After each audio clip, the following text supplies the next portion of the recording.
د لوی خدای په نامه سلامونه وخت مو په خیر. د اروج څیړنیزې او خپرندویي ادارې لخوا د نن ورځ خبرونو ته ښه راغلاست. نن یکشنبه د 1403 کال د ثور میاشتې 23مه نیټه ده.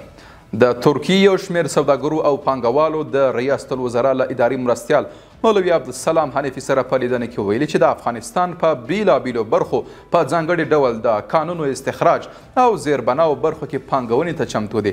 یا د سوداګرو زیاته کړې له پانګوالو او سوداګرو څخه د اسلامي امارت ملاتړ او د اقتصادي زمینو پراختیا د دې لامل سوی چې بهرني پانګوال او سوداګر په افغانستان کې پانګونه وکړي. ورته مهال د ریاست الوزرا اداري مرستیال ویلي چې اسلامي امارت په افغانستان کې د پانګونې په برخه کې د ټولو پانګوالو هرکلی کوي او هغوی ته ټولې لازمي اسانتیاوې برابروي.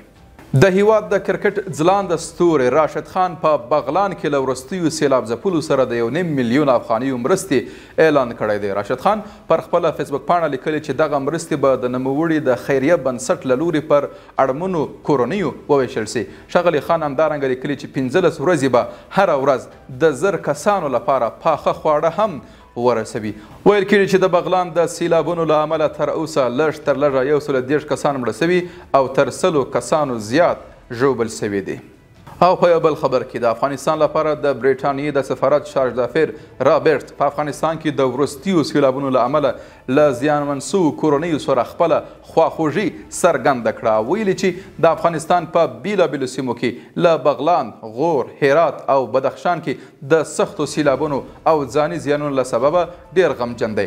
نوموړي لیکلي چې برټانیا په افغانستان کې د بشري مرستو او طبیعي پیښو ته د ځواب ویلو په برخه کې یو له اصلي هیوادونو څخه دی.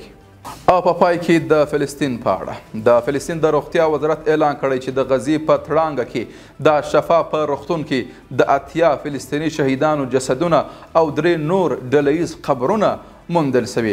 دغه وزارت ویلي چې ښکاره معاینات ښیي چې د اسرائیلي نیواکګرو د پوځي موټرو د تیریدو له امله موندل سوي جسدونه په شهادت رسول سوي دي او د اشرفا روغتون په سیمه کې په ډله ییزو قبرونو کې ښخ سوي دي. د یادونې وړ ده چې تر اوسه پورې د غزې په تړانګه کې د ناصر او اشرفا په روغتونونو کې له 7 ډله ییزو قبرونو تر 1520 زیات مړي موندل سوي دي.